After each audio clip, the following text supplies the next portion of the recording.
Hello दोस्तों, नमस्कार। RJ Hindi कहानी में आपका बहुत बहुत स्वागत है। दोस्तों, कहानी का पूरा आनंद लेने के लिए वीडियो को लास्ट तक देखें। अगर कहानी पसंद आए तो चैनल को जरूर सब्सक्राइब करें और वीडियो को लाइक करें। तो दोस्तों चलिए शुरू करते हैं। विशाल के गुजर जाने के बाद शिवानी एकदम अकेली हो गई थी। नया शहर और वहां रहने वाले लोग उसे हमेशा अजनबी मालूम पड़ते थे। वह विशाल की यादों के सहारे खुद को बदलने की नाकाम कोशिश में लगी रहती थी। जिस कॉलोनी में वो रहती थी उसी कॉलोनी के कोने वाले मकान में विजय जी रहते थे। उन्होंने ही हार्ट के दर्द में तड़पते हुए विशाल को अस्पताल पहुंचाने के लिए एम्बुलेंस बुलवाई थी। जब तक विशाल अस्पताल में भर्ती रहे, विजय जी ने उनकी देखभाल में पूरा सहयोग दिया था। इस तरह विजय से शिवानी का परिचय जान पहचान में बदल गया। विशाल की हालत में कोई सुधार नहीं हुआ और वो सदा के लिए सो गए। विशाल के जाने के बाद शिवानी हमेशा उदास और खोई खोई रहती थी। विजय ने अपना कर्तव्य समझते हुए शिवानी को एक सामान्य जीवन गुजारने के लिए प्रोत्साहित करते हुए कहा, शिवानी जी, आप कल से फिर मॉर्निंग वॉक शुरू कर दीजिए। पहले मैंने आपको अक्सर पार्क में वॉक करते हुए देखा है। हाँ, पहले मैं नित्य मॉर्निंग वॉक पर जाती थी। विशाल जिम जाते थे और मुझे वॉक पर भेजते थे। उनके बाद अब दिल ही नहीं करता है। उदास से शिवानी ने विजय से कहा, मैं आपकी मनोदशा समझ सकता हूँ। 4 साल पहले मैं भी अपनी पत्नी को खो चुका हूँ। जीवन साथी के चले जाने पर जीवन में जो रिक्तता आ जाती है उससे मैं अनजान नहीं हूँ, बल्कि इस परिस्थिति को बहुत अच्छे से समझता हूँ। किंतु सामान्य जीवन जीने के लिए खुद को तैयार करने के अलावा अन्य कोई उपाय नहीं है। कुछ समय बाद उन्होंने फिर बोलना शुरू किया, विशाल को गए 4 महीने से ज्यादा बीत चुके हैं और अब वे नहीं हैं। इसलिए अब आपको अधिक सतर्कता और सावधानी बरतने की आवश्यकता है। इसलिए आप खुद को सामान्य जीवन जीने के लिए तैयार कीजिए। विजय ने अपना तर्क रखते हुए आगे कहा, शिवानी, मैं आपको उपदेश नहीं दे रहा हूँ, बल्कि अपना अनुभव आपको बताना चाहता हूँ। मैं सच कह रहा हूँ, पत्नी के गुजर जाने के बाद ऐसा महसूस होता था जैसे मेरा जीवन समाप्त हो गया है। अब दुनिया में मेरे लिए कुछ भी नहीं है। किंतु ऐसा होता नहीं है। ऐसा सोचना भी एकदम अनुचित है। किंतु मरने वाले के साथ ही हमारी मृत्यु हो, ऐसा भी संभव नहीं है। जिसके हिस्से में जितनी सांसें लिखी हैं वो उतना ही जीकर चला जाता है। जो पीछे रह जाते हैं उन्हें खुद को संभालना पड़ता है। मैंने उस विकट स्थिति में खुद को व्यस्त रखने के लिए मॉर्निंग वॉक शुरू कर दी। फिर एक स्कूल में पढ़ाने लगा। रिटायर्ड प्रोफेसर हूँ, सो बच्चों को पढ़ाने में दिल भी लगता है। इन सब के बावजूद भी काफी समय बचता है तो उसमें व्यस्त रहने के लिए घर पर ही कुछ गरीब बच्चों को फ्री ट्यूशन पढ़ा देता हूँ और हफ्ते में 2 दिन का समय एक अनाथालय में देता हूँ। इन सब कामों को करने से आत्मसंतुष्टि और अत्यधिक खुशी मिलती है। मैं आपसे आग्रह करता हूँ कि आप इन सब कामों में मुझे सहयोग करें। इससे आपका समय भी अच्छे से कट जाएगा और आपको खुशी भी मिलेगी। अच्छा, अब मैं चलता हूँ। कल सुबह कॉल बेल बजाऊंगा, बाहर आ जाइएगा। मॉर्निंग वॉक पर साथ चलेंगे। शुरुआत ऐसे ही कीजिए। अन्य विकल्प न होने के कारण शिवानी ने सहमति में अपना सिर हिला दिया। सच में मॉर्निंग वॉक की शुरुआत से वो एक ताजगी सी महसूस करने लगी। उसने विजय के साथ कमजोर वर्ग के बच्चों को पढ़ाना व अनाथालय में समय देना भी प्रारंभ कर दिया। इन सब से उसे अद्भुत आत्मसंतुष्टि का अनुभव होता। 2 दिनों से विजय मॉर्निंग वॉक के लिए नहीं आए। शिवानी असमंजस में पड़ गई कि आखिर वो 2 दिन से क्यों नहीं आ रहे हैं। फिर खुद ही सोचने लगी कि शायद विजय ने सोचा हो कि शुरुआत करवा दी, अब उसे खुद ही करना चाहिए। शिवानी पार्क तक तो चली गई, किंतु उसे विजय वहां भी दिखाई नहीं दिए। जब तीसरे दिन भी वे नहीं आए तब उसे भय सा लगने लगा कि कहीं एक विधवा और एक विधुर के साथ का किसी ने उपहास बना विजय को आहत तो नहीं कर दिया। कहीं उनके साथ कुछ अप्रिय तो घटित नहीं हो गया। एक्सीडेंट नहीं, वे ठीक हैं। उनके साथ कुछ भी बुरा नहीं हुआ होगा। उन्हें कुछ नहीं हो सकता। वो ठीक होंगे या कहीं बाहर गए हुए होंगे। इन्हीं उलझनों में उसके कदम विजय के घर की ओर बढ़ गए। दरवाजे पर ताला लगा था। 2 पल को तो वो संकोचवश ठिठक गई। फिर वो उनके पड़ोसी ब्रिजमोहन के घर गई। ब्रिजमोहन और उनकी पत्नी ने उसका स्वागत करते हुए कहा, आइए शिवानी जी, कैसी हैं? हम लोग आपके पास आने की सोच रहे थे, किंतु व्यस्तता के कारण समय ना निकाल पाए। शिवानी ने उन्हें धन्यवाद देते हुए पूछा, आपके पड़ोसी विजय जी क्या बाहर गए हुए हैं? उनके घर पर? नहीं नहीं, उन्हें बुखार और पेट में दर्द हो गया था, वे अस्पताल में हैं। हम उनसे कल शाम मिलकर आए हैं, अब वे ठीक हैं, ब्रिजमोहन ने उसे बताया।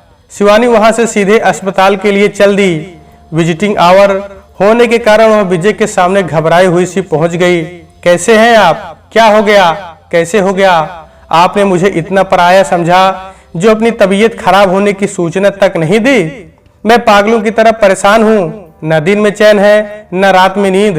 पता नहीं कैसे कैसे ख्याल मेरे मन में आ जा रहे थे। ओह शिवानी, इतना मत परेशान हो, मुझे माफ कर दो। मुझे तुम्हें खबर करनी चाहिए थी, लेकिन नहीं कर पाया। किंतु तुम्हें मेरा हाल कैसे मालूम हुआ? विजय ने आश्चर्य से कहा।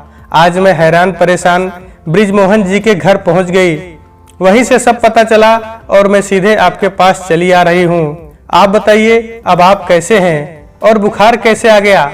शिवानी की आंखें सजल हो उठी। विजय भी भावुक हो उठे। उन्होंने शिवानी का हाथ अपने हाथों में लेकर कहा, प्लीज परेशान मत हो, मैं एकदम ठीक हूँ। उस दिन रामू रात में खाना बनाने नहीं आ सका। 8:30 बजे के बाद फोन करता है, सर आज नहीं आ सकूंगा, पत्नी को बहुत चक्कर आ रहे हैं। मैंने कह दिया कि ठीक है, तुम पत्नी को डॉक्टर को दिखाओ, अभी मैं ही कुछ बना लेता हूँ, सुबह सब ठीक रहे तो जरूर आ जाना। मैंने कह तो दिया, किंतु कुछ बना नहीं सका, सो नुक्कड़ की दुकान से पकौड़े लेने चला गया। बारिश हो रही थी और मैं भीग गया था। भीगने के कारण ही शायद बुखार आ गया और उसी वजह से शायद पकौड़े भी हजम नहीं हुए।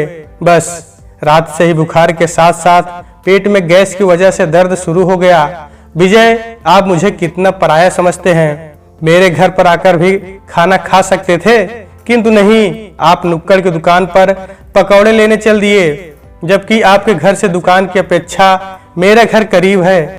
सिर्फ आप बात बनाते हैं कि तुम्हें अपनत्व के कारण समझता हूँ कि स्वयं को संभालो और सामान्य दिनचर्या का पालन करो। मैंने आज आपका अपनापन देख लिया। सॉरी शिवानी, मुझे माफ कर दो, विजय ने अपने कान पकड़ते हुए कहा। वैसे अच्छा ही हुआ, तुम्हें खबर कर देता तो तुम्हारा यह रूप कैसे देख पाता। तुम्हें मेरी इतनी फिक्र है, कम से कम यह तो जान सका। शिवानी ने हौले से विजय की बाह में धोल जमाते हुए अपनी आंखें पोंछ ली और मुस्कुरा दी। भावनाओं की आंधी सारी औपचारिकताएं उड़ा ले गई। विजय शिवानी को शिवी कह बैठे, वही हाल शिवानी का था। ओह विजय जी की जगह बिजू जी बोल गई। भावनाओं के ज्वार में विजय भूल ही गए कि उनके कमरे में उनकी बेटी शिखा भी मौजूद है। शिवानी तो उसकी उपस्थिति से अनभिज्ञ थी। अति भावुकता में उसे विजय के सिवा कुछ दिखाई ही नहीं दिया। एकाएक विजय की नजरें शिखा से जा टकराई। संकोचवश शिवानी का हाथ छोड़ते हुए उन्होंने परिचय करवाते हुए कहा, शिवानी इससे मिलो, ये मेरी प्यारी बेटी शिखा है। यह आई तो ऑफिस के काम से थी, किंतु मेरी सेवा में लग गई। शिवानी को शिखा की उपस्थिति का आभास होते ही उसकी हालत तो रंगे हाथों पकड़े गए चोर सी हो गई। वो शिखा से 2-4 औपचारिक बातें कर वहां से जल्दी विदा हो ली। अस्पताल से लौटते समय शिवानी अत्यधिक संकुचाहट में धसी जा रही थी। ओ भाव को वेग में क्या क्या बोल गई, न जाने विजय क्या सोच रहे होंगे। शिखा का ख्याल आते ही उसकी संकुचाहट बढ़ जाती है। न जाने वह बच्ची क्या सोचती होगी मेरे बारे में।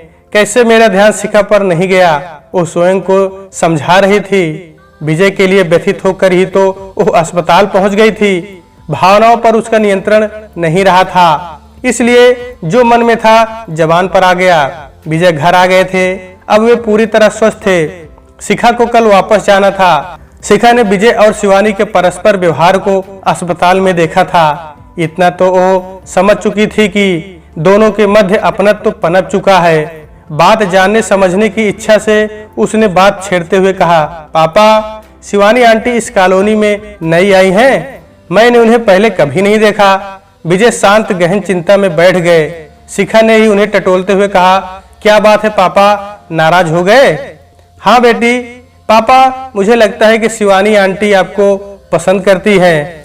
नहीं, बेटा तू तो मुझे मेरे हित में ही समझा रही है, किंतु मुझे भय है शिवानी मुझे स्वार्थी समझ मुझसे दोस्ती न तोड़ बैठे। उसका अलगाव मैं सहन नहीं कर सकूंगा। विजय ने धीरे से कहा, पापा वे आपसे प्यार करती हैं, किंतु नारी सुलभ सकुचाहट तो स्वाभाविक है ना, पहल तो आपको ही करनी होगी। मेरी बेटी इतनी बड़ी हो गई, मुझे पता ही नहीं चला। विजय के इस वाक्य पर दोनों ही मुस्कुरा दिए। शिखा लौट गई, किंतु विजय को समझाकर ही नहीं धमका कर गई थी कि वे जल्दी से जल्दी शिवानी से शादी की बात करेंगे, वरना वह स्वयं यह जिम्मेदारी पूरी करेगी। मॉर्निंग वॉक पर विजय एवं शिवानी शिखा के संबंध में ही बातें करते रहे।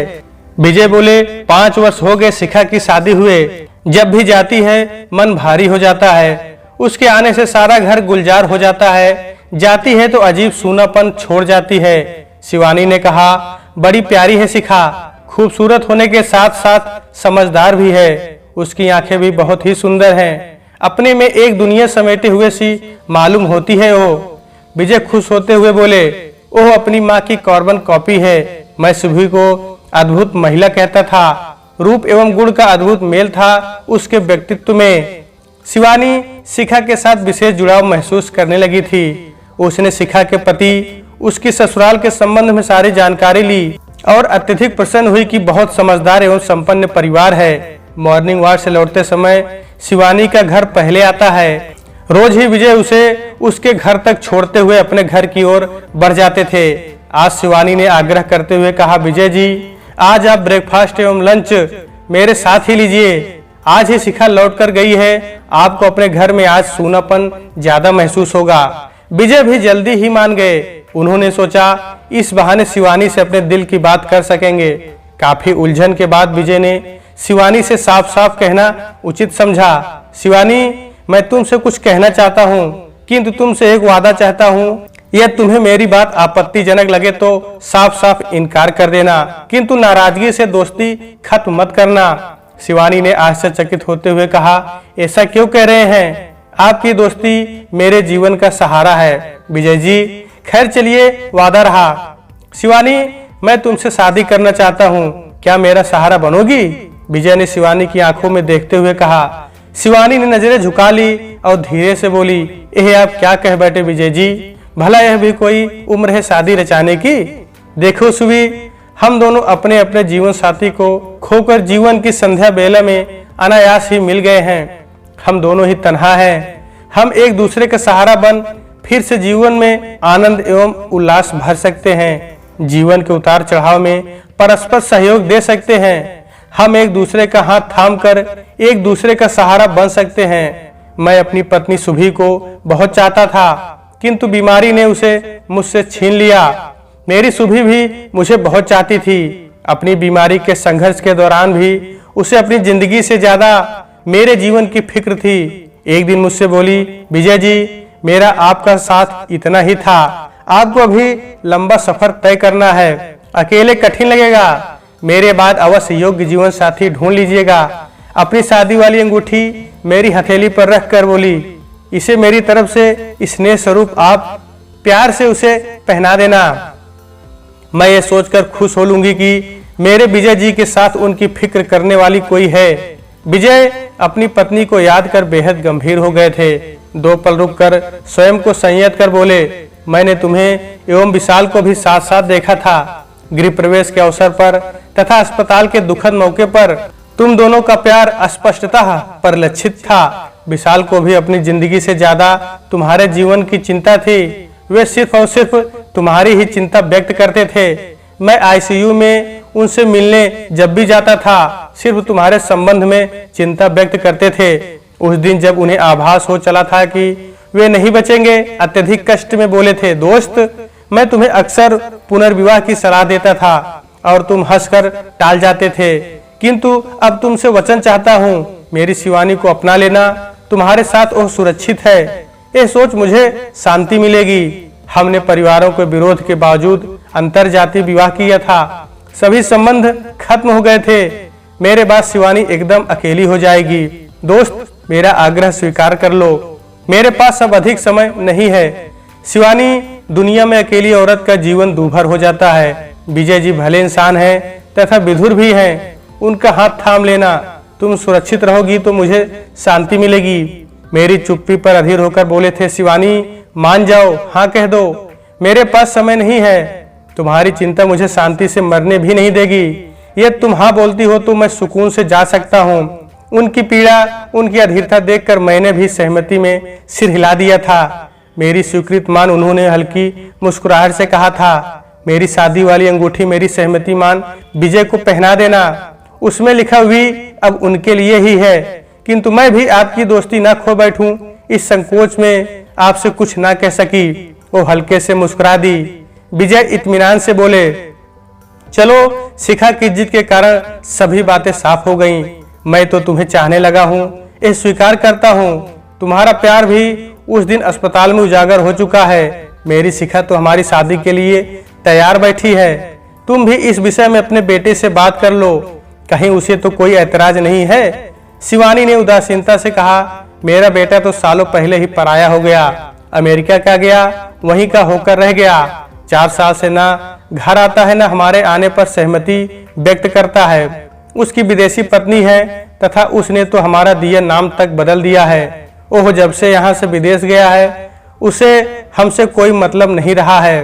वो हमसे ना कोई रिश्ता रखना चाहता है और ना ही यहाँ आना ही चाहता है। विशाल के क्रियाकर्म के लिए भी बहुत कठिनाई से उससे संपर्क कर सकी थी, तब भी वो मात्र 3 दिन के लिए आया था, मानो संबंध जोड़ने नहीं बल्कि तोड़ने आया हो। उसे तो अपनी जन्म देने वाली माँ की भी कोई चिंता नहीं है कि वो अब अकेले अपना जीवन कैसे बिताएगी। कह गया है कि ये व्यर्थ मुझे आने के लिए परेशान ना किया करें, मेरे पास व्यर्थ का समय नहीं है। अब हमारा पुनर्विवाह ही हमारे जीवन को एक नई दिशा देगा। कानून और समाज की नजरों में भी हमारा रिश्ता जायज हो जाएगा। ये पुनर्विवाह हमारे जीवन के खालीपन को समाप्त कर देगा। हम दोनों अब एक दूसरे का सहारा और साथी बनकर रहेंगे। मैं आपसे पुनर्विवाह के लिए तैयार हूँ। शिवानी के इतना कहते ही विजय उसे गले से लगा लेते हैं। तो दोस्तों, आज के वीडियो में बस इतना ही।